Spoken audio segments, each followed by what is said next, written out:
Here's a question as we approach the end of spring going into summer. Do you have a clean house? Did you ever clean your house at all? Are you cleaning your house all wrong? You're about to meet an expert who may tell you that after you watch this, you may say, I did not know that. And her tips may even help you clean your house better. Take a look. Are you cleaning your house all wrong? Lifestyle expert Marissa Brainy has some spring cleaning tips that will have you saying, I didn't know that. When I'm cleaning a counter surface like this, I'll spray and then I'll give this a quick wipe right away. Is that the right thing to do? This is what I do. I like to spray and then walk away. Let the spray sit for about 3 minutes. So that all of the ingredients that are those germ-busting ingredients have time to actually do their job. Did you know your cleaning products actually expire? Most last about 2 years before they start losing their effectiveness. Really? I had no idea that these expired. They do. Where's the expiration date? So a lot of times it's on the label. It's usually very small. This one says 2024, so I'm going to make sure to be using this year. What about laundry? Did you know you actually should be washing not just your pillowcases, but also your pillows? There is so much bacteria and allergens and all of that builds up actually inside the pillow. It's a really good idea to wash, especially in the spring. Now to the kitchen. Is there a right way to actually load your dishwasher? There are so many opinions about this, but here's what works the best in terms of silverware. You want to make sure that the forks are actually facing up when you load it. And then here's a fun trick. Spoons, you want to alternate every other so that they get the most clean. Knives down, forks up. Wow. Okay, I really did not know that. Yeah, I bet you didn't. Next time you do all this, you follow those tips, and even then, you'll even know. How about eating a chicken wing? You might be eating a chicken wing all wrong. And what about BT sandwiches? How about wearing headphones? We'll take a look at this. Who doesn't like chicken wings? That's actually the wrong way to eat it, Steven. This is wrong? That's wrong. Could it be true? Am I so clueless I can't even eat a chicken wing correctly? Yes, says lifestyle expert Brittany Levine. Right. I'm going to show you the right way to eat a chicken wing. Okay. What you're going to do is you're going to look at it, see where that fatty side is, Yeah. and you're going to wiggle the bones out of the wing.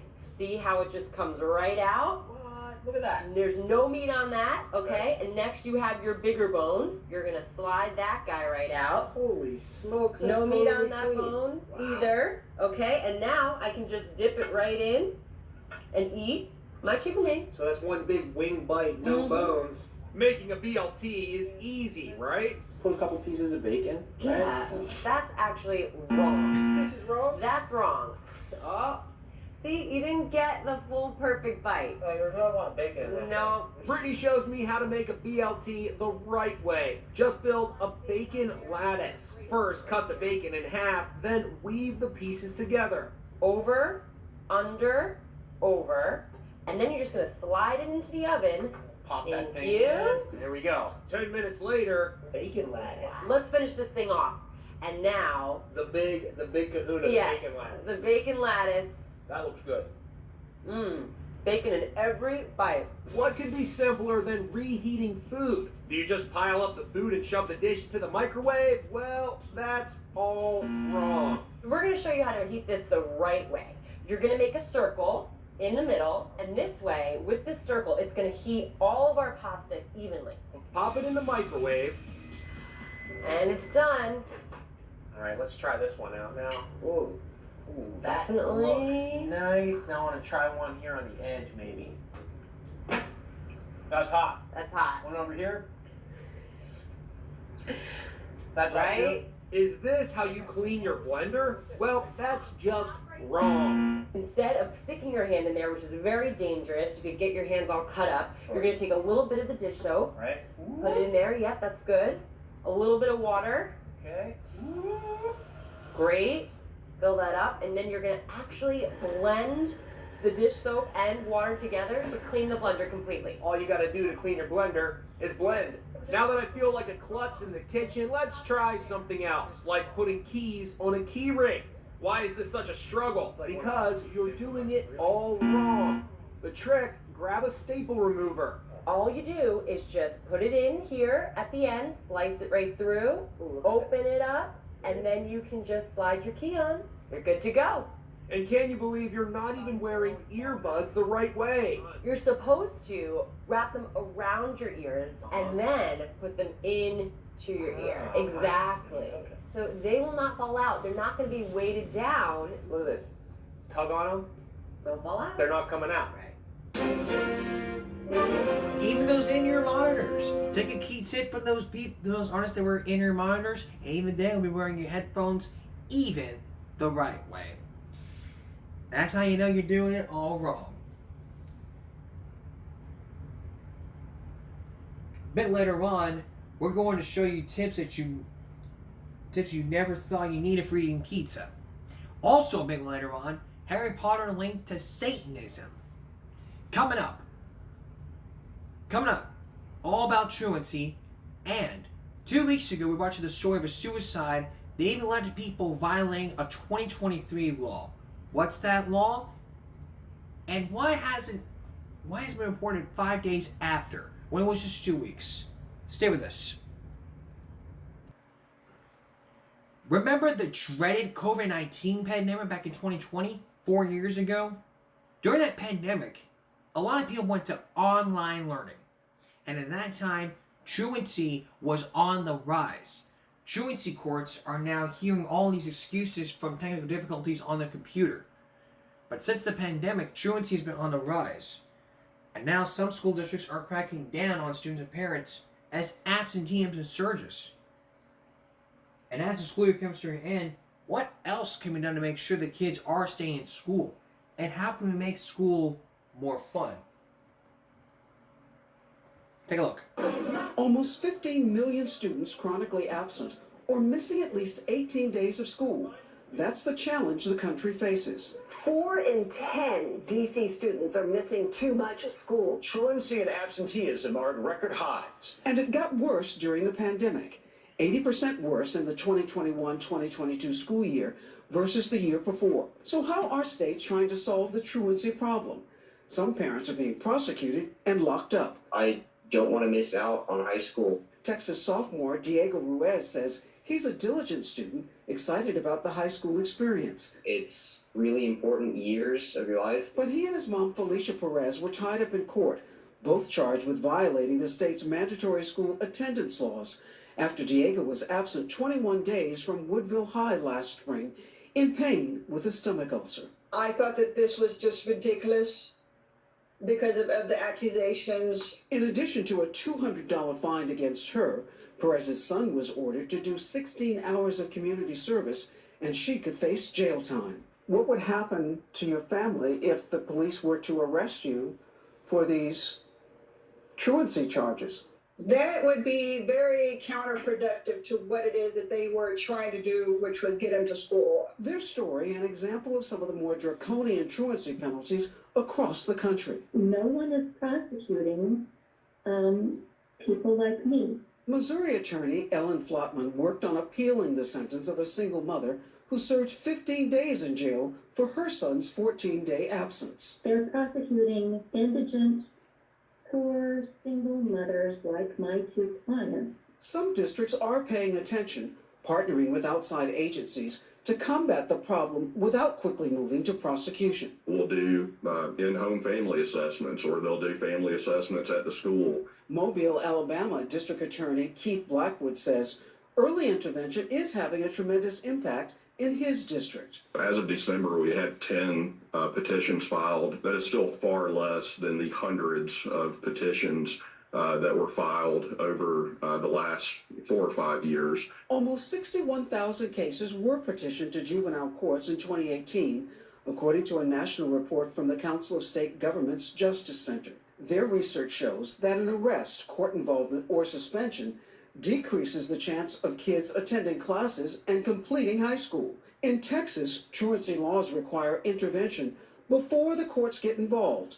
The district says if a student continues to be absent 10 or more days after it has exhausted all resources available, it is required by state law to refer the student to truancy court. Perez disputes this claim in describing communication with school officials. There should be some sympathy in there, and there should be some concern. There was nothing. There was no go-between. How do you feel about this fine and the potential arrest of your mother? I passed all my classes last year.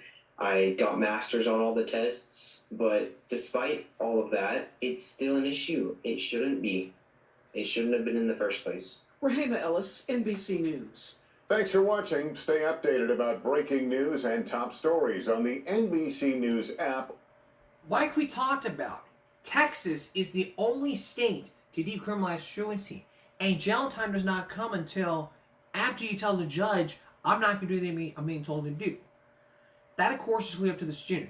They'll want enforcement hearings, modification hearings, or status hearings. At those hearings, they determine that your behavior is contemptuous, they'll hold you in contempt and fine you, and to modify your court order for other conditions to help promote good attendance. And like we talked about, those remedial orders, community service hours, community service, required to attend school, suspension of driver's license.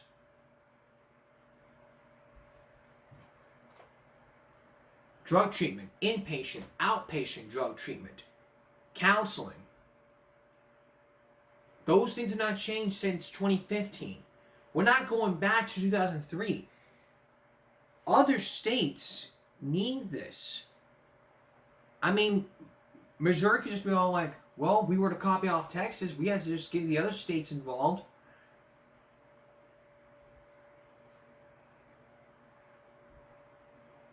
It's like, we're gonna repeat this. I've showed you this video over 10 times. And if I need to show you this again, this is from the doctors. They talked about truancy. Watch.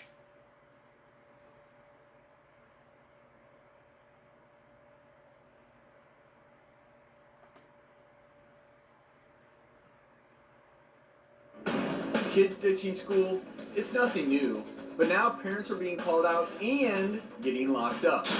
It's already happening in Indiana, where 3 parents were slapped with felony charges after their kids skipped school. If prosecuted, the parents, not their children, could face the consequences up to 30 months in jail. With more and more states targeting parents with absentee kids, could you be next? Well, should parents be held responsible if their child plays hooky? We asked family and child development expert Dr. Gail Gross to join in on the discussion. Should parents ever be responsible if their child plays hooky? Well, you know, there's a difference between being responsible and putting somebody in jail and making truancy criminal. When a child commits truancy, you know that something else is going on. It's a symptom of something else going on. So in the majority of people, kids that commit truancy are being bullied at school, and they are staying away from school because they're being bullied. So, you know, parents are important to children.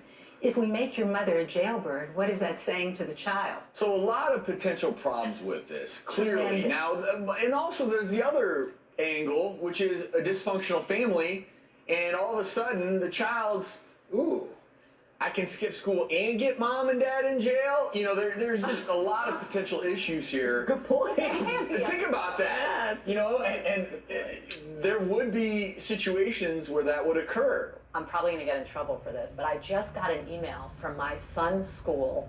Yes, it's true that he has to serve a detention because, and I said, what is this? He's a senior in high school, and he said, oh, Mom, I was 10 minutes late for school and I didn't sign in late. So they send an email. They're putting kids in detention for being 10 minutes late. I should have done Hands behind your back.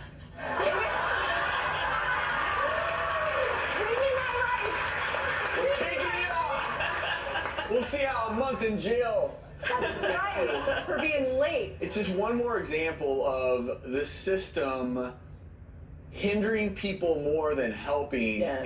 And why do we not put the onus on the school? The educators, give them the resources that they need Well, I think it has to be shared, right? And I personally, I mean, everyone has an opinion on this, and everyone's entitled to their opinion, especially as a parent, because that's kind of a sacred territory, right? You know, I think that we should cut every parent some slack to have their opinion about how they want to raise their child.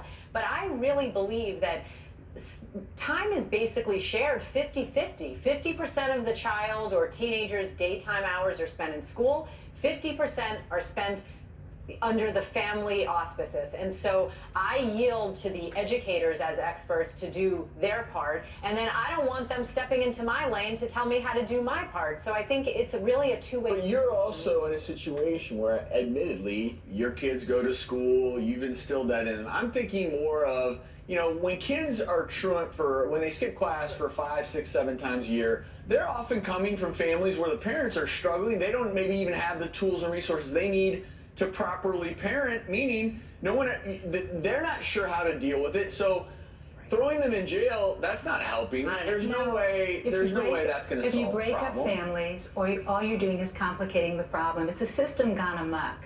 And at the end of the day, we can find other ways to discipline children. You know, as a mom, and you soon will be a mom, you'll note that all you have to do is find the button and push it. Take away their driver's license. Take away their cell phone. There are other ways to discipline a child that will make a difference. And I do think we can all agree that it's counterproductive to arrest parents, using resources, social workers, educators coming together, figuring out what's the problem, how can we solve it. Putting mom and dad in jail, probably not the answer. We'll be right back. I mean, what's that going to teach them? It's like, Mom, Dad, you're under arrest for truancy. Hands behind your back. You got the right to remain silent. These things can reach against a court of law. It's like, you're breaking up the family. The family auspices. No one knows common sense better than I do. You don't arrest a family member. You don't arrest family members because they commit truancy. It's like, what's that going to teach the child? Like, oh, this is what happens when you don't go to school. We're going to arrest your mom and dad. There's some, but some people call it educational neglect. Another reason is contributing to the delinquency of a minor. I'm not saying that we have to get rid of those truancy laws or the requirement to go to school. We still need those. Without those, the school won't get funding, and juvenile crime will increase way up. Way, way up. And the whole reason why kids are not going to school these days is because, think about this. Think about the high school sweethearts. You know, boy and girl get together, they do the whoopee, and then all of a sudden, they find out they're pregnant, they're still in school, and it's like, how can we raise the baby while we're still in school? And yet, all these unexcused absences come is like, you know what? We got pregnant, we're having a baby. It should have been done before. Should have told the parents first, then talking to the school, let them know, hey, you know, I'm having a baby really soon, and I need the tools. I need the tools of what I need. Schools are there to help you, not hurt you. And if we were to arrest the juveniles having kids, where's the baby going to go? To the grandparents or go to a foster home?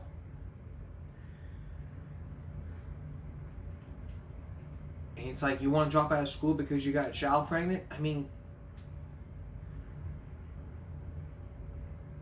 I'm always going to tell you, use a condom. You use a condom, everything makes sense. We're going to switch it back to school issues. Coming up, a story that we did 2 weeks ago that even prompted one school to violate a state law from back in 2023.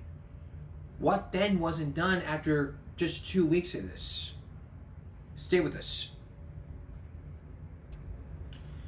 Well, 2 weeks ago, I brought you the story of a 10-year-old in Greenville, Ohio, who committed suicide after a lot of bullying had happened. Now, we've also focused in on what the school did. We also talked to the parents, but we've not focused in on what the school did. Tonight, we have more about this case. Even a law, even an Indiana law that at one school district where the 10-year-old went had violated. What more could have been done? And what do other people have to say about this? Take a look.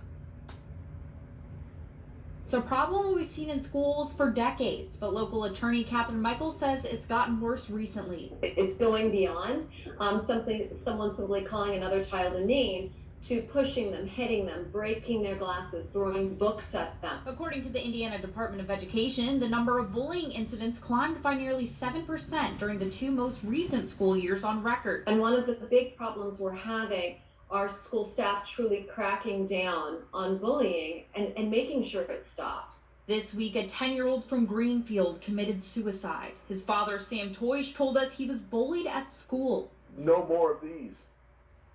No more of this. To bring something like that to light.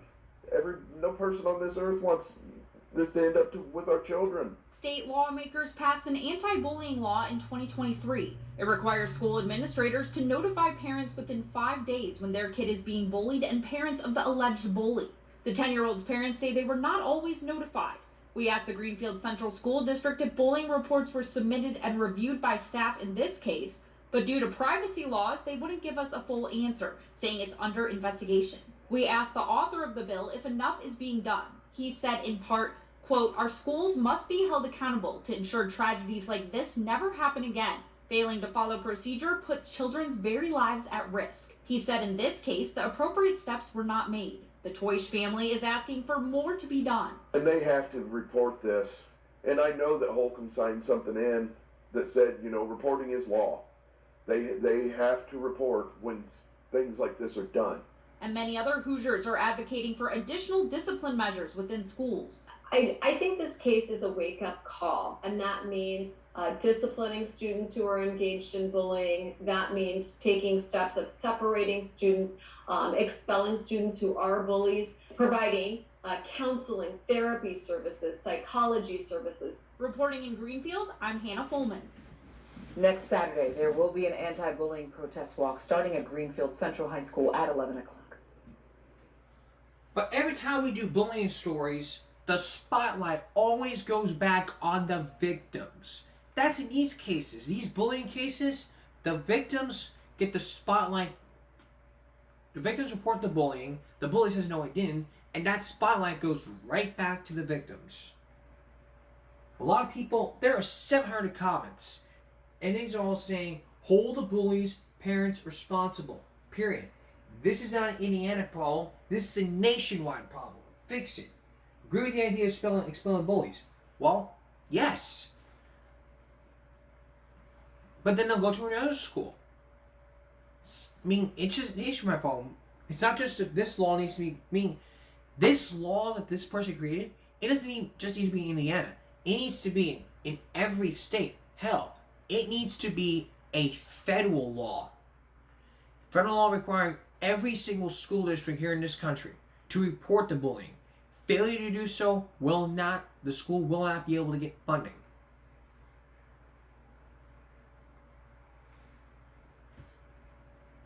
It's a tragedy anyone commits suicide. It's absolutely heartbreaking to know that he was only 10, a beautiful child. Adults need to teach the youth that bullying is a crime. Yes, bullying is a crime. Your child commits bullying, then what can happen here, it's a crime. Assault and battery, that's a crime. But for that comment, I was a volunteer in elementary school 23-28. Worst bullies were the teachers. I will say I've mostly been bullied by teachers, but thank God I have some beautiful soul teachers too. Right there. There needs to be a federal law nationwide to hold the parents and bullies accountable. Also expelling the bullies from school permanently. Maybe this will teach parents of bullies to be more responsible how they're raising their kids. Sending my prayers to condolences to the family little boy. Here's an issue with that. Bullies are normally kids that have been or are being abused. We can't toss them aside like trash because it makes us feel better. I'd also say that schools and the Institute of Self-Defense policy for students who are physically bullied and assaulted will not be disciplined for engaging in physical defense. Fighting in schools is strictly prohibited. You fight in school, then you're going to end up being expelled. Again, with the spotlight back on the victim. It's actually not a bad idea. We don't need the federal government involved. This should be taken care of by state or county. Bullying has been a problem for decades. I think the issue of selective accountability. hold the kids accountable, hold the school authorities accountable with the consequences. Then and only then will anything ever approve. No one cares about consequences unless they start to suffer themselves.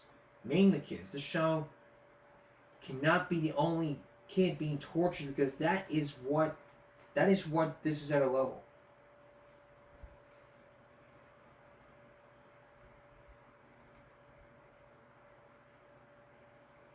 It's also the number one cause of truancy. When kids are truant, they're being bullied. And you know what? They try talking to the school, they try talking to the superintendent, and no one did anything about it. Nobody stopped this. I mean, look, we have principals, superintendents. You go to the principal and you say, well, my child's being bullied. And they say, well, what are the names?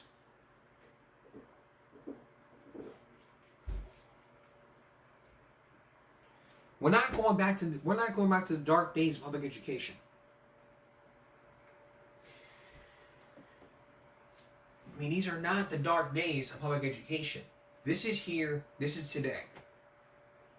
And we're already over the 2023-2024 school year. But when the 2024-2025 school year comes to the beginning in August, more needs to be done. You know, sit down with me and say, hey, if we don't do something about this, we could be sued. Teachers need to be held accountable. I mean, everybody has to report this.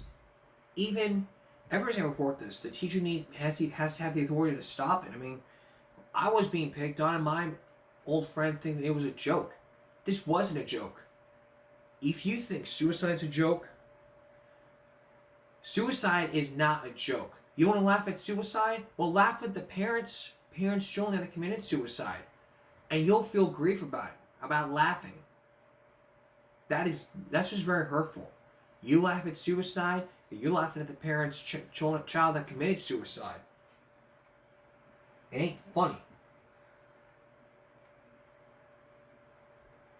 It needs to be taught that bullying is strictly a weakness. Instead of being taught that it's intelligence and strength, it must be taught to youth and adults. The reason bullying keeps continuing as a cycle is because there's a huge misconception that bullying is strength like madness. Group bonding shared strength intelligence, when uttermost reality bullying shows are severe weakness, stupidity, severe ignorance, lacking intelligence to a degree. Bullying is a crime as it is lifelong and damaging results. It is abuse and torture allowed in our culture, and it needs to be straightened out. Bullying is lacking intelligence, empathy, sympathy, and compassion to the utmost forms of intelligence and true strength. People can be told that kindness is weakness. This is a lie. Kindness is strength. We don't have to be mean and cruel to be wise. We can be fierce in our hearts and in our minds. Dr. Phil years ago went to Capitol Hill to address bullying.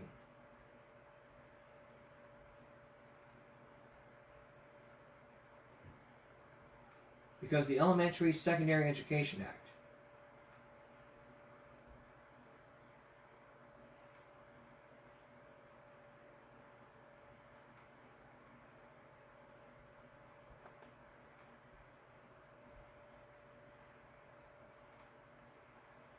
And you know, I take this bullying business very seriously. Like I said before, I created a Stop Bullying Speak Up group on Facebook just to address certain issues like this.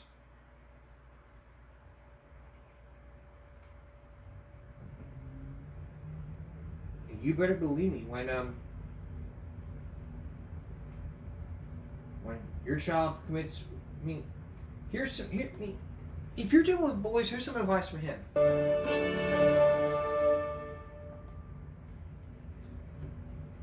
This is from Lana. What's the worst mistake parents make when their child is getting bullied? And what advice can you give to all parents today who face the same problem with their kids? When you're being bullied, that is one of the loneliest times in a child's life, because the number one tool of the abuser is isolation. They isolate your child, and if they're isolated from you because you don't get involved, or because they're too ashamed to tell you because they don't want you thinking that people don't like them, so they hide it from you, then they can become very, very alone. And you don't want to leave your child alone when they're under attack. Secondly, don't run up the stairs of the schoolhouse with your hair on fire, yelling and screaming at the teachers. They're on your side. Bullies are smart. They don't do this in front of the teachers. They do it when they're not there. They do it behind the building. They do it in the halls. They do it on the internet at night. So they don't do it where the teachers can see it. The teachers are on your side. They want to help. So enlist their aid. Don't accuse them of being in this with the bullies. And then talk to your child and let them know that telling is not tattling. They need to have an adult that they can go to for help. Yes, telling is not tattling. You tell. Telling is not tattling. Bully's not smart, they're secure and cowardly. He gives teachers a little too much credit. Bullying was always ignored and went to them my experience. Seriously, why would teachers be on your side? Teachers on the teacher's side. Just things have got me. If we gotta say things need to change, things have got to change.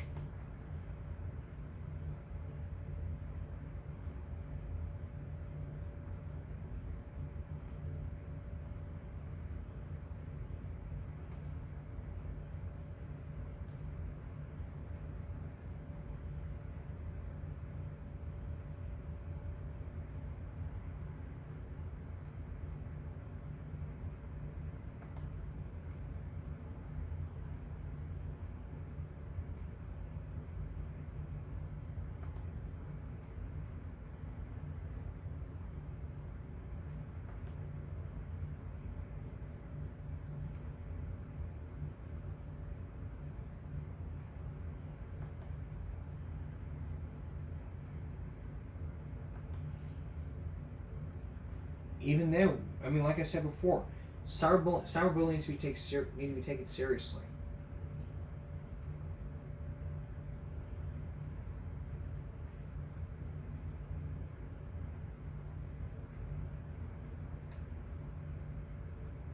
There.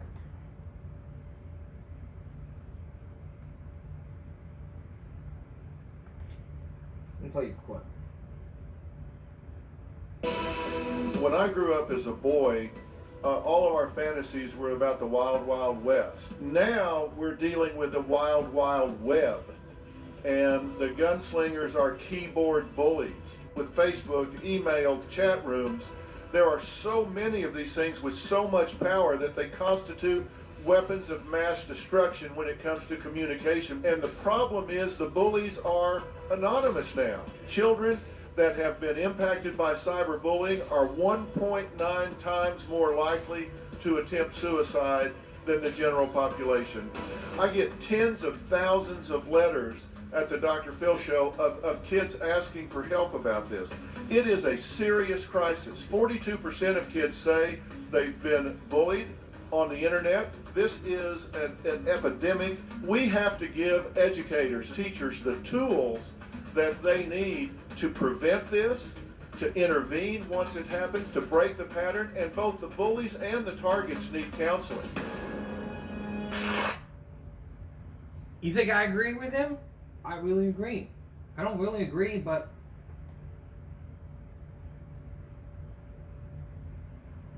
bullying has got to be taken very seriously. If we don't take bullying very seriously, it's going to come back. And even then, we'll know that bullying is very unacceptable. Parents, before the 2024-2025 school year, you need to tell your kids that bullying is very unacceptable. I will not be going to jail if you bully somebody. Parents of the victims, do not be having your child defend him or herself. If it's your choice, fine. But tell your child, do not be doing that at the school. I mean, I'm gonna be hearing all kinds of things in the comments like, when I was a kid, my dad told me to go kick somebody else's ass. My dad told me the same thing. I did that to my son. I'm not gonna do that to my nephew.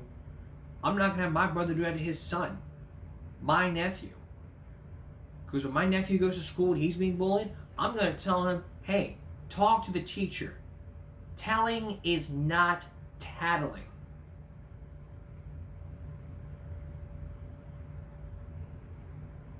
Parents, you also need to supervise your child's computer. Install special software. If you do that, if you start to do that, maybe then you'll understand why bullying is taken very seriously at every school. That's why lawmakers in every state have laws like this.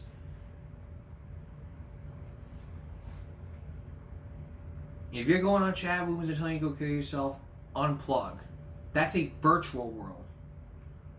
So you get a phone call saying, I want you to, you hang up. You choose to attack back, that's your choice. When you choose the behavior, you choose the consequences. That's seriously the whole key here.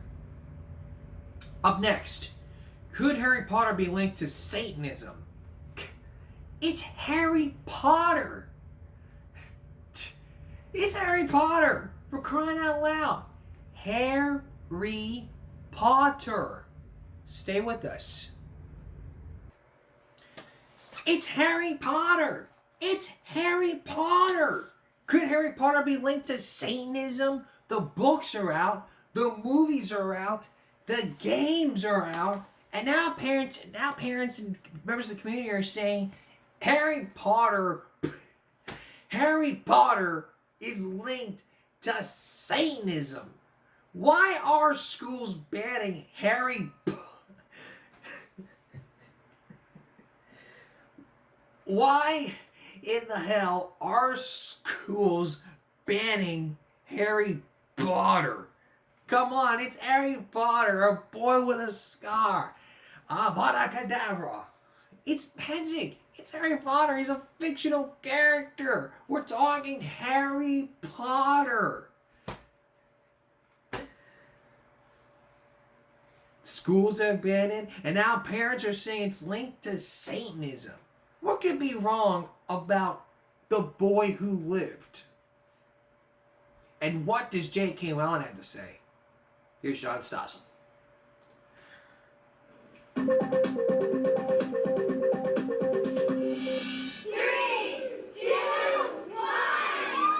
Who could be upset about this?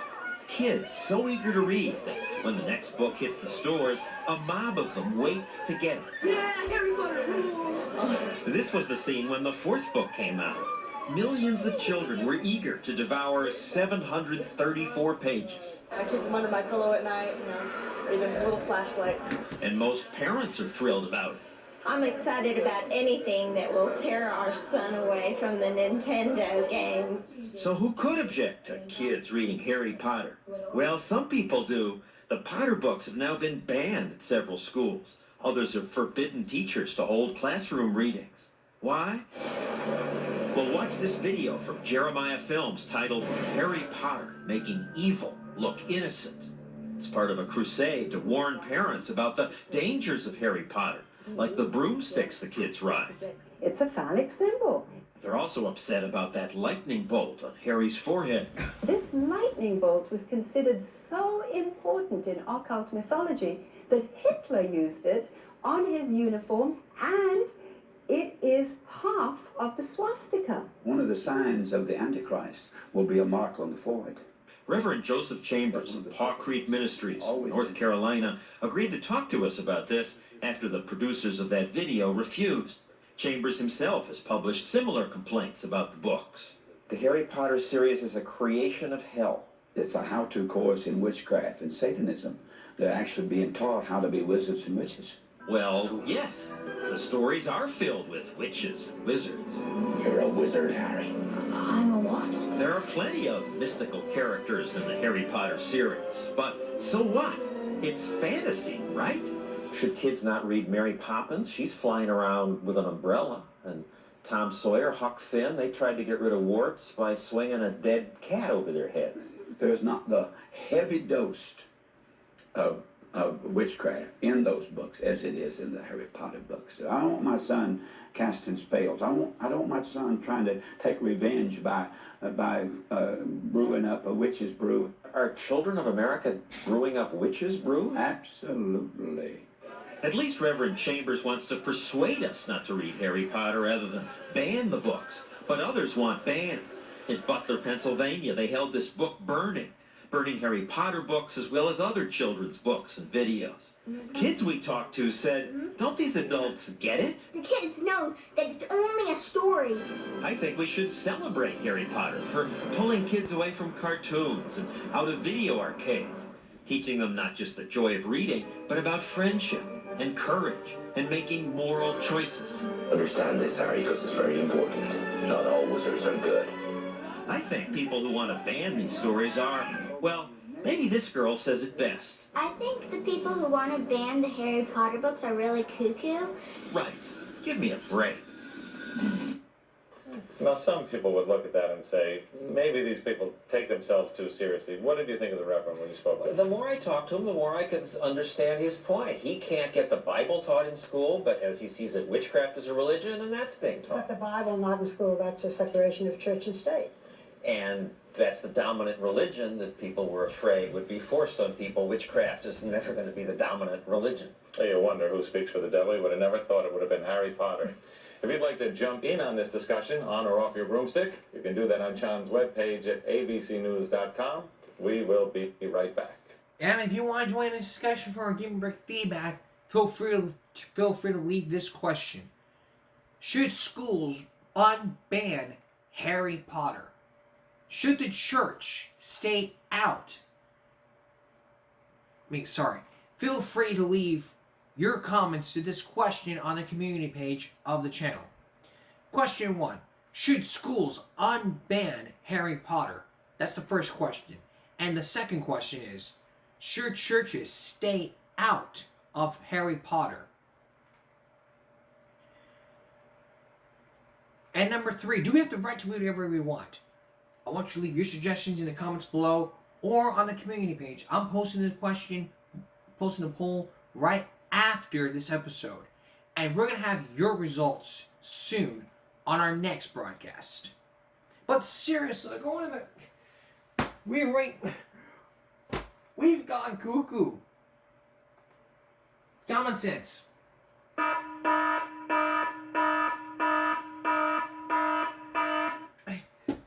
Look at it. It's Harry Potter, for crying out loud. I mean, I don't care if the scar's made from Hitler. It's a scar. I mean, that's how J.K. Rowling wrote the books, drew the pictures. It's Harry Potter with a scar bolt. It's Harry Potter. Hell, we can even do a Harry Potter marathon right here while we're talking about Satanism. And even then, I love Harry Potter. Beats Star Wars. Harry Potter's like one of my favorite characters. I mean, we're talking Harry Potter here. He's a boy who lived. It's fantasy. I mean, fantasy and Satanism? Give me a break, man. Give me a break. You don't link fantasy with Satanism. That is just unacceptable behavior. Coming from someone, even coming from pastors. I'm not blasting any pastors. I know one pastor who won't even ban Harry Potter. I mean, teachers out there who want to...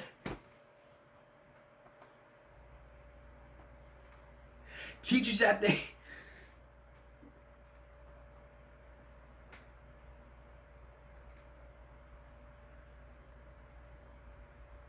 I mean, why would a teacher ban... 2019. This is like 2019. This was 5 years ago. Take a look at this. 5 years ago, Reverend Dan Hill, a pastor at St. Edward Catholic Church in Nashville, Tennessee, banned Harry Potter from the school library without consulting teachers, administrators, or parents. Hill believed the book contained actual curses and spells that could conjure the evil spirits read by a human.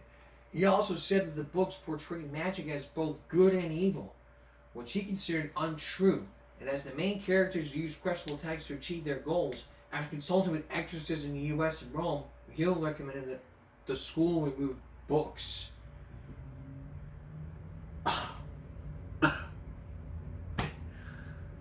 Oh, God. I mean, what are public schools going to do? It's public schools. I mean, what are you going to do? Read some more Harry Potter? All about spells? It's teaching all about friendship. Harry Potter is fictional. Harry Potter is fantasy. Harry Potter is Harry Potter. I mean, he's all around. Harry Potter is Harry Potter.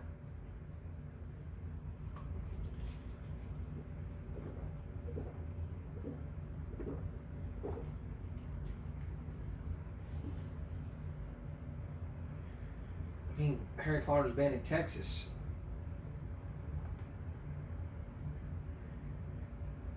This was 2002. This was in Austin, Texas. This year drew a high number of complaints about the Harry Potter books. The number of objections to mythicism and Paytonism surpassed the number of challenges for books of profanity and inappropriate language. According to the report, the number of challenges probably inflated by the debut of a movie based on the books. Several districts reported that parents complained after seeing the movie, but admitted they did not read the book. Did you read the book first before seeing the movie, you dummies? I know several teachers that they may have not read those books. I mean, and may teach them again. Hell, schools need to not ban Harry Potter. It's a fiction. Non-fiction means it's true. Fiction means it's not true. Batman's fiction. Superman's fiction. Spider-Man's fiction. They're superheroes.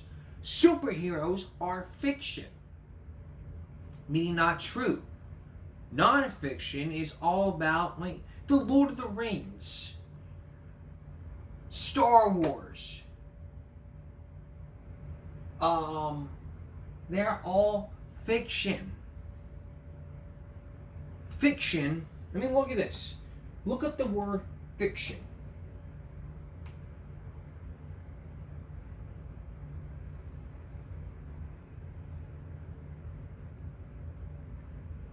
Literature in the form of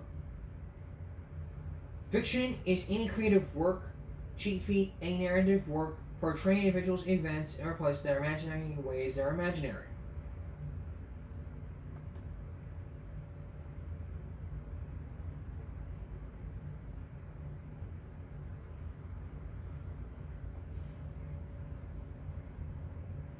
Fiction means non-true.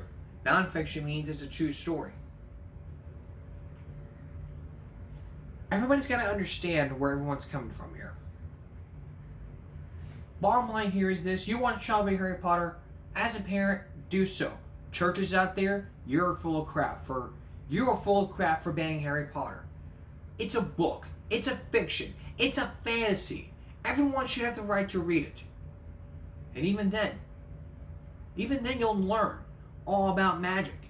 And even then, you'll know you crossed the line by banning the thing everybody loves. Even if young Sheldon Cooper were to read that book, maybe be like, Sheldon, what you reading right there?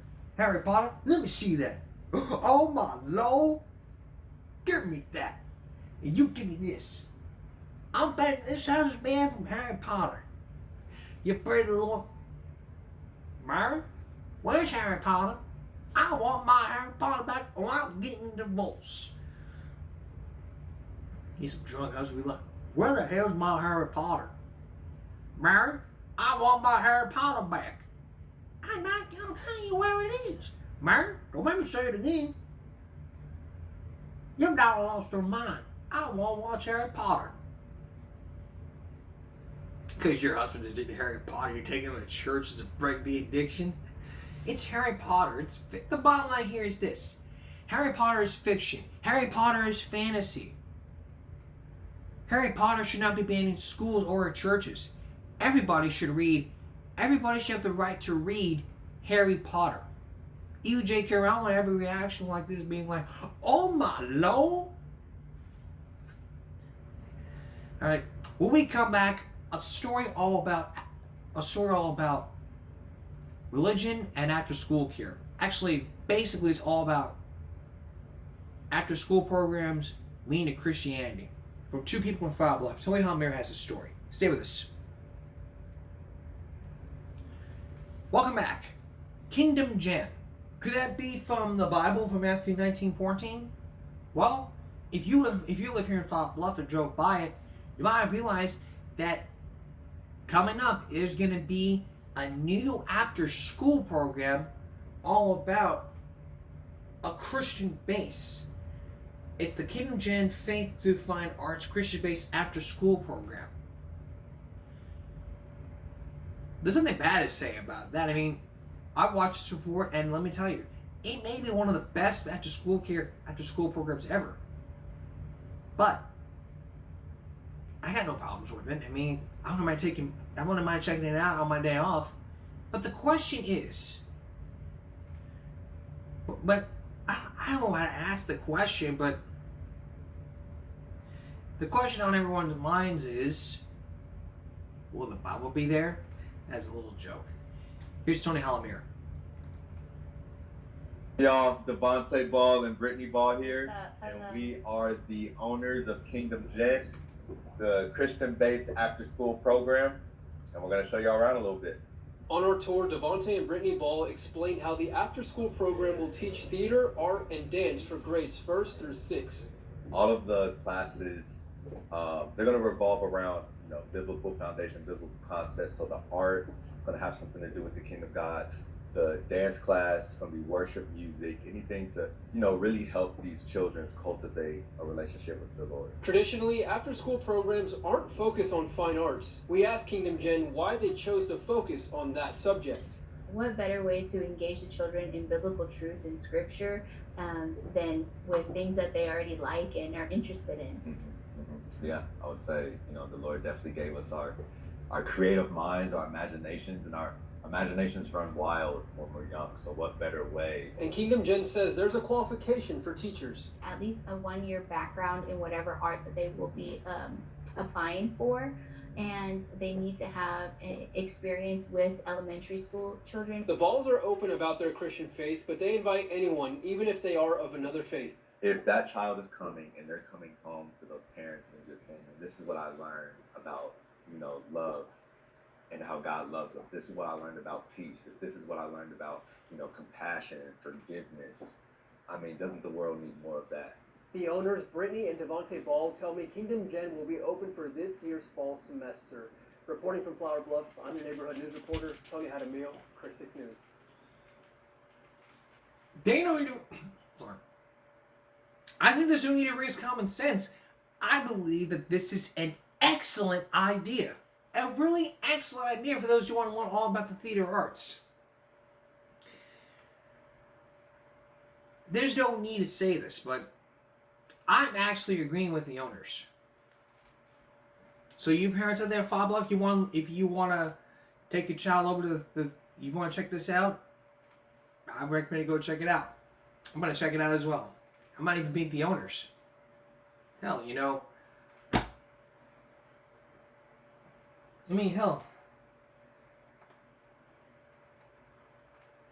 if you don't believe me,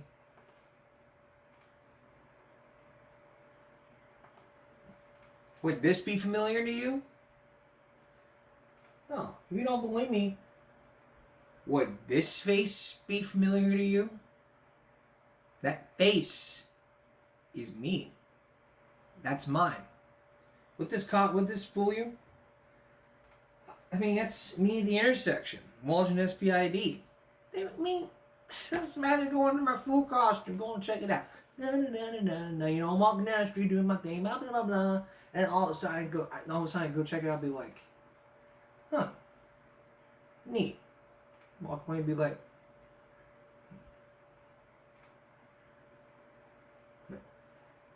I'm interrupt. I'll leave. I'm like, no. We heard about you. We want you to join us. I'm like, I have a choice here. Do I want to join in or do I just walk away?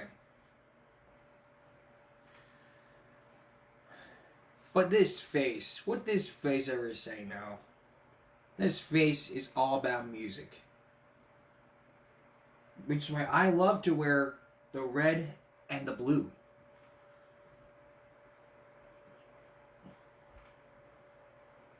And really, there ain't no need for this.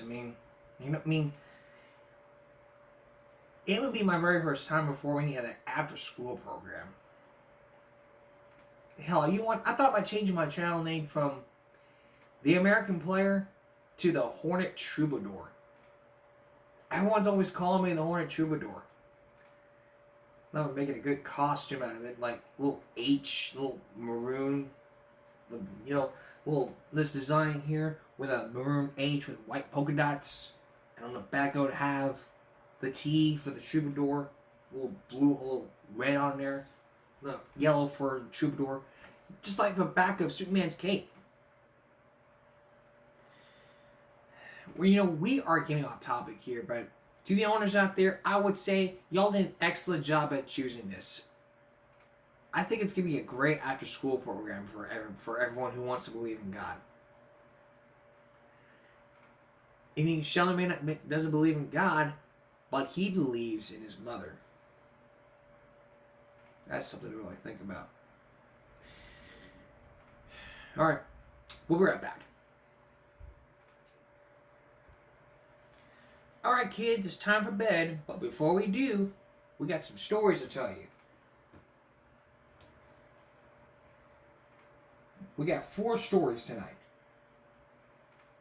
Here's the first story. The first story is all about Davy Jones, the Brady Bunch, and Angry Grandpa.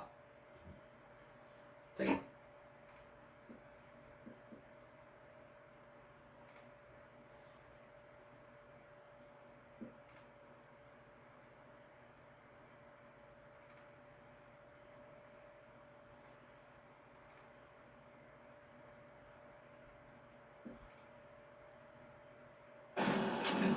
What's going on, you guys? So, as you all know, or you will know, or you do know, whatever it is, Davy Jones of the Monkees died today. Cheer up, Sleepy Jean! Anyway, forget that. I wanted to talk about a story involving Davy Jones with Angry Grandpa and Grandma. This story is about the episode of the Brady Bunch that Davy Jones was in, and I feel kind of awkward holding this camera walking through the neighborhood because people have been robbed, so I hear a truck. So Mom was home from work for like 2 days straight, and what she'll do is sit on the couch and just watch reruns of all these shows.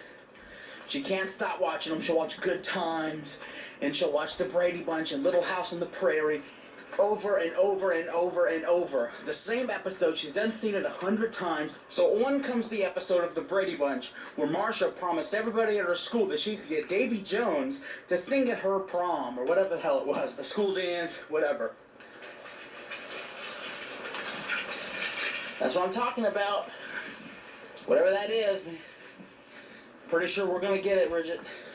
Dad is fed up by now. It's like 7 o'clock. It's going on day 2 of Mom watching the same shit over and over. She's had it on TV Land all day. And Dad just looks at her, turn the goddamn motherfucking TV up because I don't give a goddamn about the motherfucking Brady's. Mom doesn't respond. She never does. She'll just sit there and watch TV and ignore him. Hey, son, can you hear me? So he starts calling her like a dog. Hey, bitch. Hey, slut.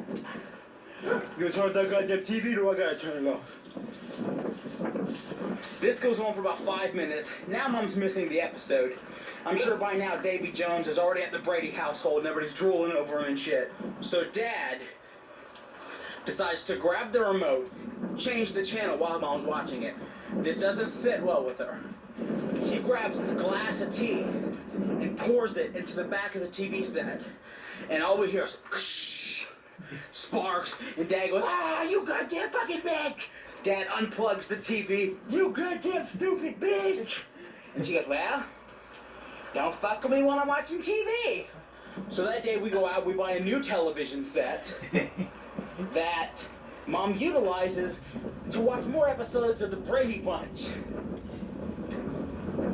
Never stopped. She never stopped doing it. Dad never stopped bitching about it. It's just a cycle of shit. And okay, if I die here on video, I want this posted on some site.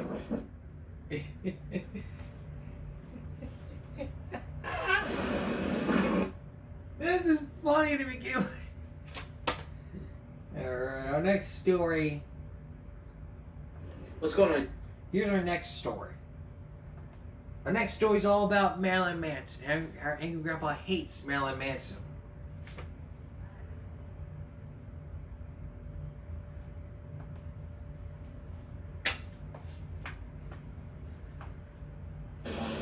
Hey, what's going on, you guys? I just got one. If I gave a rose to you for everything I put you through, Oh, you know me, a lot of roses. you'd have a room for rose. Hey, girls. Here I am at Angry Grandpa's watching him burn chicken and break tables and whatever the hell else he does. I'm getting popped the shit up by grease. Really burns. Get away from it. And I want to record my vlog right here getting burned by the grease. I'm gonna laugh. So here I am recording my vlog with my hand over a pan of hot grease getting splashed up right now. So today I want to talk about when Angry Grandpa flipped out over Marilyn Manson. Remember that, Dad? It was about 95, I think. What? I'm asking if you remember the time you flipped out over Marilyn Manson. Yeah, now I like him. I know you don't. You're just saying that for camera, liar. Name one song. Can't stand that motherfucker. The year, I think, was 95. You can look this up and find out. It was 94, 95. Marilyn Manson was performing at, like, the MTV Music Awards, and Manson gets on the mic, and he's like, talking about going to heaven. He says, why would you want to go to a place full of a bunch of assholes? And Dad, that second, just like that, does a, Charlie? He looks at my brother. Charlie? Go to your room. I want you to take down all your goddamn Marilyn Manson posters, and I never want you to listen to that scumfuck again. Charles didn't listen. Charles kept the posters up. About an hour later, Dad's walking by trying to pretend to be a father. Good night, guys. AKA was go to fuck to sleep, motherfucker. So when he's walking by the room, he looks in. He sees the posters are still up. First thing he does is he takes his belt off. Second, he takes his belt, starts swinging it against the walls, ripping the posters off the walls. Motherfucking piece of shit going to hell, motherfucker.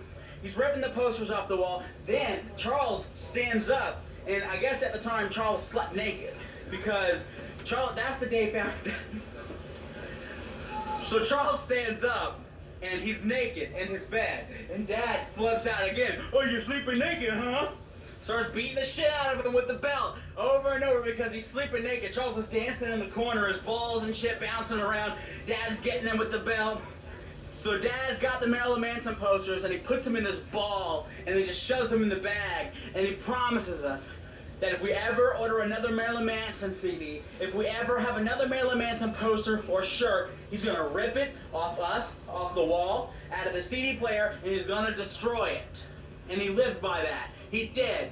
2 years later, I ordered a Marilyn Manson CD through one of those penny things. It comes in the mail. He opens up the package.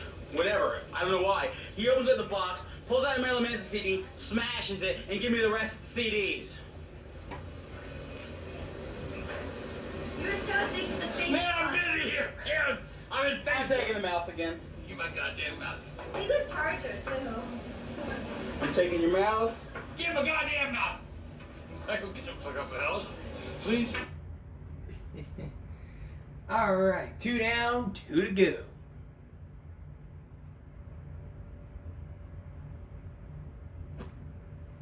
Next one's all about going to jail at the state. So we are going to now jail on at day state 2 of Grandpa's trailer search. Tired too. We just left the Social Security Administration. That motherfucker. That was crazy. Jesus Christ. There was a glitch in the computer. There was 1,000 people in there, and they were moving. Oh, at a snail pace. Oh my God, we got the same thoughts. Oh man, I was gonna say great minds think alike, but Yeah, but my mind's great, yours ain't. no, that's still here right now. You're retarded. I'm sorry, you're a flapper. Well, I don't know what else to say. I'm exhausted. I'm tired. I'm gonna take you home. I'm going home. We filled out the application. We found him a place. Fingers crossed that he gets it. But then I need furniture. Now he needs furniture. What about the shit in your house? I ain't taking that junk over there. That's true. We're living in politics. I mean, really, that's a brand new trailer, man, looking beautiful, beautiful. What? Really? Let me eat a mouse or something. Just get up.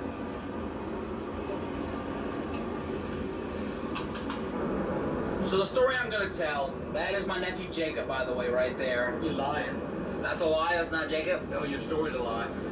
This has nothing to do with you. I said your story's a lie. This is against me. It's true.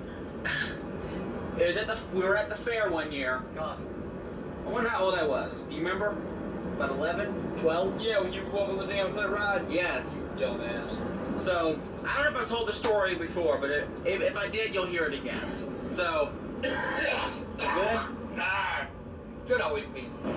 So I was at the fair one year, and we decided to get on the sky lifts.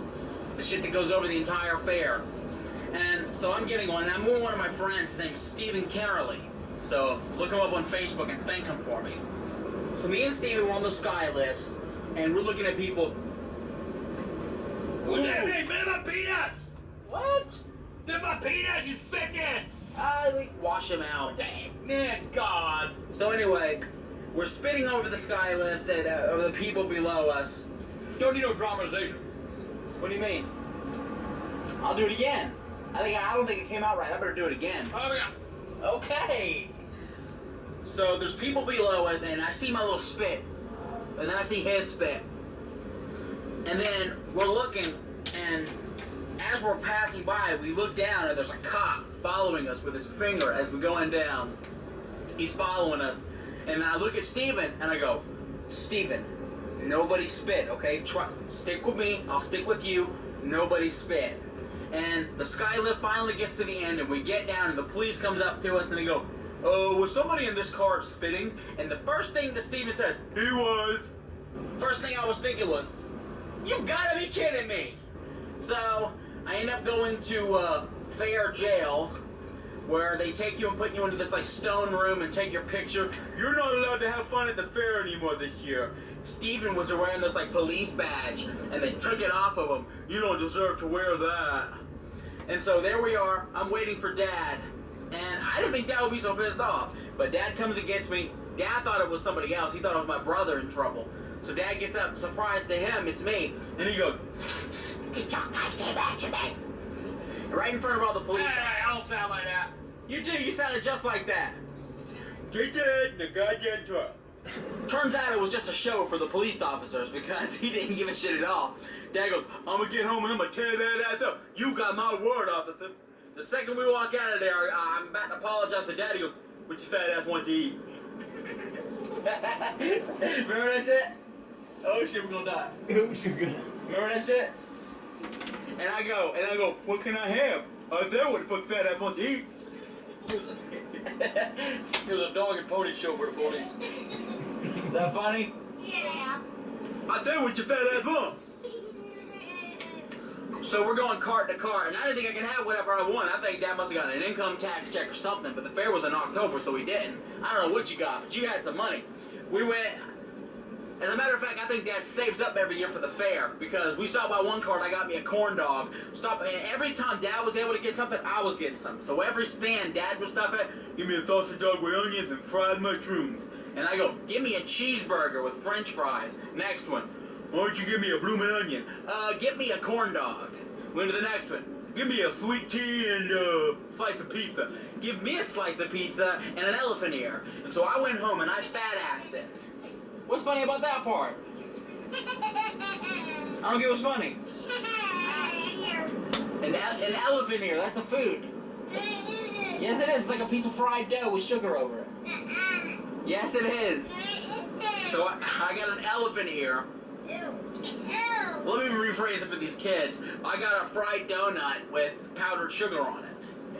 Ew. What about baby powder? No, why would I put baby powder on it? Yeah, you said that with baby. So I get home, it's about 7:30 at night, wrestling's about to come on, and I got a mountain of food in front of me. I got the elephant ear, I got the cheeseburger. What? I bit my tongue. Eating peanuts? Well, you got a peanut shell on the steering wheel, dude. There's nothing. You got a problem. You don't eat elephant ears. If you eat elephant ears, that would be fun. Can you get out of my face? So anyway, I got kicked out of the fair. Grandpa went and bought me all the food that I wanted, and that's how I became so magically overweight. It's Grandpa's fault. I don't care. That was our bond growing up, food. We go to the flea market. Why don't you go get me a chicken sandwich, a cheeseburger, or large? I don't like chicken sandwich. That's right, I would get the chicken sandwich, but you would get like a triple cheeseburger. Yeah, I'll do that now. Give me a triple cheeseburger.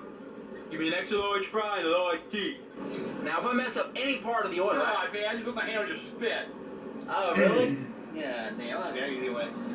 I gotta get this on film. Get a spit hanging on that motherfucker. Oh, man. So if I messed up any part of the order, I'd get back and he opens it up. I got no goddamn mayonnaise! Now, the reason I would get it with no mayonnaise is because I don't like mayonnaise. So if he didn't finish I knew that. If he didn't finish any of it, I could finish it.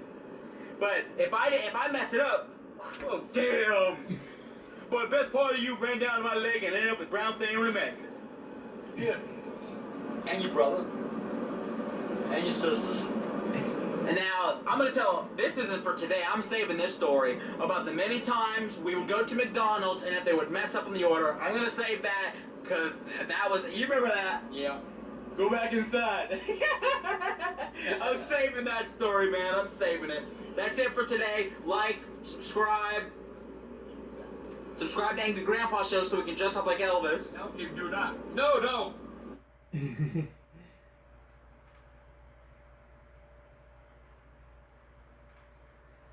Alrighty. 2 down. Okay, this one is okay. 1, 2, 3.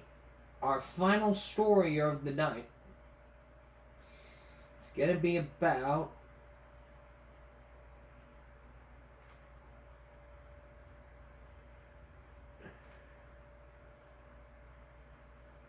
when they get kicked out of the movies. It was his brother Charlie, and it was Michael and his brother Charlie. Guys, now I promised everybody. Can you put something on in there? What thing? Thing in the bathroom, it stinks. Oh, I just took a shit, by the way. Yeah. I ain't right, you say that on camera. Oh, it does stink.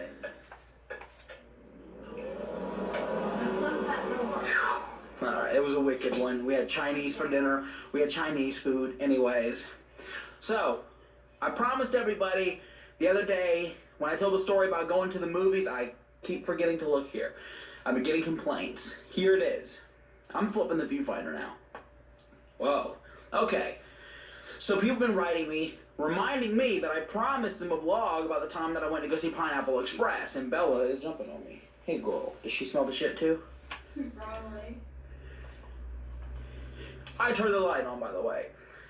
So everybody's been reminding me that I have to tell the story about the time I went to see Pineapple Express with my brother. So, fuck it, I'm gonna tell it. And it's a relatively worse experience than I went and saw Twilight, and that was a bad experience. So, when did fucking Pineapple Express come out, Bridget? We weren't dating long. This was like 2008 maybe or so. 2009? Anyway, we decided to go see Pineapple Express opening night. We're like, oh, we gotta see this fucking movie, yes! And I go with my brother and my cousin Jessica. Hey, Jess. And we're watching the movie. We're not watching the movie yet, actually. We are watching the previews. Not even the previews. We are watching the fucking advertisements. You can advertise on this screen. Or, let's all go to the lobby. All that bullshit. And my brother's sitting there going, oh, fuck. When's this fucking movie starting? And he's screaming this shit. And I see and people were legitimately turning on, excuse me, sir. And this is before the movie started. And Bella just jumped on me again. So, people are legitimately turning to us going, yeah, sir, can you? And this girl comes up to us before the movie starts. And she comes up, I need you to shut up. And she has a pair of glasses on and earrings. And he goes, shut up, earrings, glasses, get the fuck out of here, glasses. Bella, calm down. She goes, don't you yell in my house. You alright, Bella? She goes, don't let it happen again. So anyway, he starts going, shut the fuck up, earrings, go take a new seat, bitch. And she and her boyfriend get up and leave. Yeah, she had a boyfriend who didn't stand up for her, so nice going, bro. So she goes and moves, and you hear other people, shh, oh my God. The previews start, every preview, it doesn't matter if the movie looked good or not. Oh, fuck this shit, I don't want to see that bullshit. Not seeing it. every fucking preview. And a couple of them like, that don't look too bad. No, fuck that. It looks like shit. So anyway, Pineapple Express starts, and that was, almost every scene he had a comment to. Hey, oh my god, they're gonna fucking kiss now. Look, James Franco and Seth Rogen are faggots for each other. Okay, what the fuck ever. Eventually, we're getting to about the middle of the movie. I don't even remember the scene. I couldn't even watch the movie because the whole time my brother was saying shit. Oh, fuck this! He's yelling at the screen. So it ain't like Jennifer just talking too loud. They like this movie. He's yelling at the screen. Fuck you, Seth Rogen! Yeah, motherfucker, he knows what you're saying right now. This motherfucker's in Hollywood. Probably drunk and high and whatever the fuck else is in between all that. So, yeah, Seth Rogen's in his Hollywood mansion giving a fuck if you like his movie or not. So anyway, this fucking, like, fat guy, I don't say fat because I'm fat, but he was like me. He has these glasses on and he turns around. You say one more word. And Charles goes, fuck you, fat ass, fat tits. And he goes, I'm telling. And he starts marching down the stairs, and my brother goes, nah, fuck this. So Charles starts coming after this motherfucker down the stairs, and I look at my cousin Jessica, and I go, I'm gonna fucking see what the fuck is going on. So I'm coming after fucking Charles in the stairs. So we get to the lobby, and we see the fat boy, and he's talking to the ushers, and he goes, yeah, there they are right there. And he sees us coming, and Charles goes, yeah, fat motherfucker, what? What, motherfucker? And the fat boy goes, see, they're still doing it right there. And the fucking ushers go, sir, you're gonna have to leave the movie. You can't be doing that in a movie theater. And I go, come on, Charles. And he's going, no, fuck this shit. Give me my motherfucking money back. He goes, sir, we can call the police. Call the motherfucking po-po. Call the motherfucking po-po. And there I am, like, oh, shit, dude. Why are you so obnoxious? I don't know. It was I was like, ugh. I would have left him there. It was bad, dude. Like, I'm sitting there, there's people walking by looking, I was like, how you doing? Enjoy the movie. I enjoy the show. And good fucking God, man. Finally, we get to the car. My cousin's still inside the movie watching it. So he's sitting out in the parking lot like he's gonna fucking kill this guy when he comes out. He's just sitting in the car. Yeah, where that motherfucker at? Like, yo, cut it out. Like, you can go to jail for this bullshit. It ain't fucking worth it. And 3... And it's really immature. It's really immature, and I'm embarrassed as fuck. I don't know if the movie was good or not. I'm like, yeah, I tell people that movie sucked. It's because I couldn't fucking watch the goddamn thing. Yeah. Every 5 minutes, oh, fuck this. And nobody enjoyed it. It was a horrible experience for everybody. You know, what I like to wonder about sometimes is, what did that guy tell his friends? You know, man, there was some drunk motherfucker in that theater. You know what I'm saying? And I looked at him and said, yo, bitch, say something else. Say something else, and you go get some. He got up and walked out. When in reality, I'm telling him. Regardless, Bella. I'm telling, motherfucker, quit it. You okay? Hi. Anyway, that's the gist of the story, dude. And Bella's humping me. And here's some common sense for you. I mean, I'm going to go to the movies by myself on July 19th for the new Trishers movie. I may have a good experience or a permanent experience. Let me tell you a quick story here. This is when you remember the Aladdin movie came out? Not 94, it was the live action one 5 years ago. Let me tell you, that was the worst experience ever. I was with my mom, we went to go see Aladdin, and the kids were just misbehaving. I mean, they were just misbehaving. They were like all like goofing around. I wanted to continue watching the movie. I mean, I wanted them to be like, yo. I'd love them to be like, dude, sit your ass down and watch the movie. You can't control your kids. You need to go. This is not a concert. You're in a movie theater. If you're in a movie theater, you're in a movie theater. This is not playtime. This isn't the Wiggles. This isn't a Barney the Dinosaur show. You're in a theater, you're watching a movie, sit your ass down and watch the movie. You can't do that. I can go get somebody to help escort you guys out. Now, if I would have talked to the parents about this, would have been like, oh yeah, what you're going to do about it? You'll find out. I'm saying, well, you're going to find out. I'll go walk down and go talk to the manager and be like, excuse me. There they are. Those parents back there that follow me, there they are. They couldn't control their children. And both of them were like, how dare you accuse me of not controlling children? And pushed me like, I'm not going to lay a hand on you. My mama told me never to lay hands on a woman. What do you mean? My mama told me never to put your hands on a woman in anger. You never do. Talk to me again one more time. I dare you. And I've been like, if you're not going to control your kid, you need to leave. Or better, don't bring your children to a theater and leave them with a babysitter. I mean, like that. If you're not going to leave your children here, if you can't control your children in a theater or in a public place, you need to make sure you leave your child at home with a babysitter. No ifs, ands, buts, or excuses.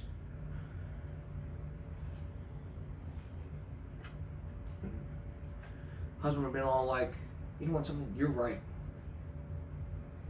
The parents would have left and they would have been like, then when I found out about me on Facebook, like, hey, you know, I heard about you through the corner. I just want to say, hey, you know, I'm really sorry about this experience. I'm coming out a long way to this, and that, and the other. And then this would have been like that. And then would have been like, you know what, we're really sorry about what happened. And then what we can do, make it, you know, we can do this, and that, and third.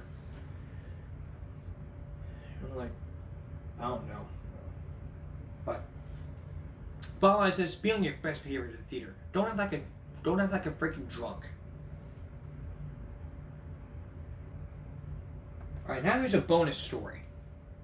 The time they went to go see Spider-Man.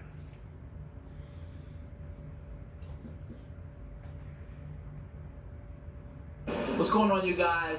Keep on the camera here, testing out the camera, testing out the features. The bridge is coming in right now. I just wanted to tell a story about Spider-Man, about the time that me, my brother, and two of my cousins went to go see Spider-Man at the movies. Bridge, you want to get in the shot real quick?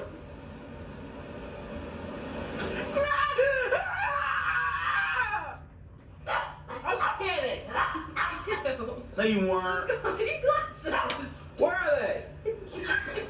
Get them! They're broken. They're fine. Let me see them. I'm gonna wear them on video. Because it looks so goddamn sexy with them.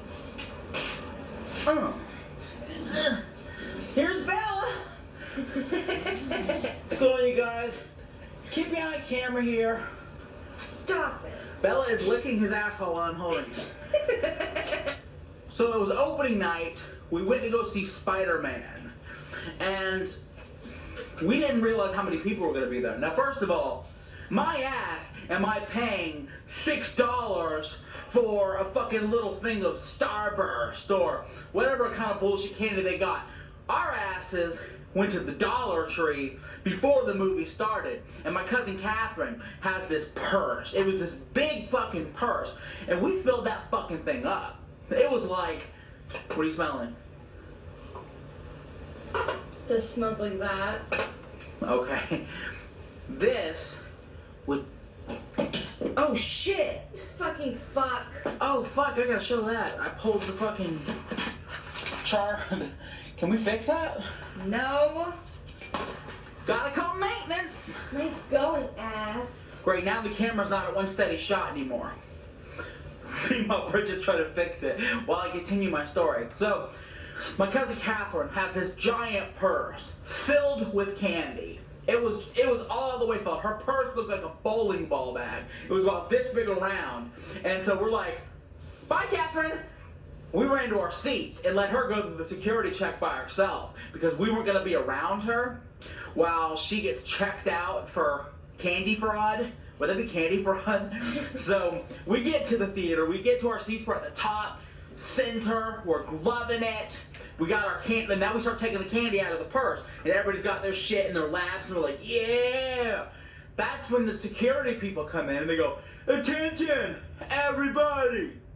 We sold more tickets than we thought we had, so everybody has to get up and move over right now. And so we're like, oh shit, we're not gonna do it. We're not doing it, we're gonna sit where we are. Everybody else is getting up, let me move over a seat. No, not us. we're just sitting there. So security comes up to us. Excuse me, you're not allowed to bring any outside food or beverages into the theater. And so we go, she brought it in. We are real pieces of shit. I'm sorry, Catherine, that we did this to you. She brought it. I'm gonna need to confiscate it. They took our candy, man. We had nothing. We said, it was your candy. I'm taking off my glasses now, because now I look sexy without them too, because I'm just sexy. It's just how it is. You're ugly. I'm sexy. It reminds me of that picture. It's really funny. It's like an iPhone screen. Somebody sent somebody the wrong text of this is my favorite picture of us. Oh, wrong number. Oh, sorry. Y'all ugly. Anyway, sorry, Catherine. We dimed you out. You brought the candy in, but that's just because none of us carry purses. So, anyway, like, subscribe. I wanted to tell a quick story. Yeah, basically, here's some common sense for you. Don't ever bring any outside food and drinks. Never bring no outside food. No outside food and drinks. I mean, we're going to pack some McDonald's in there, and even freaking, even pack some freaking McDonald's. No McDonald's, no hot Cheetos, no Arizona tea or Monster brought to you by yourself or by somebody else. And that's giving me a break for this Monday going to Tuesday. We'll see you again for Game Break Wednesday. For everyone here at YouTube, stop bullying, speak up, concentration, not straight, no jaywalking, no outside food and drinks, no drinking and driving, no texting and driving. Have yourself a great night.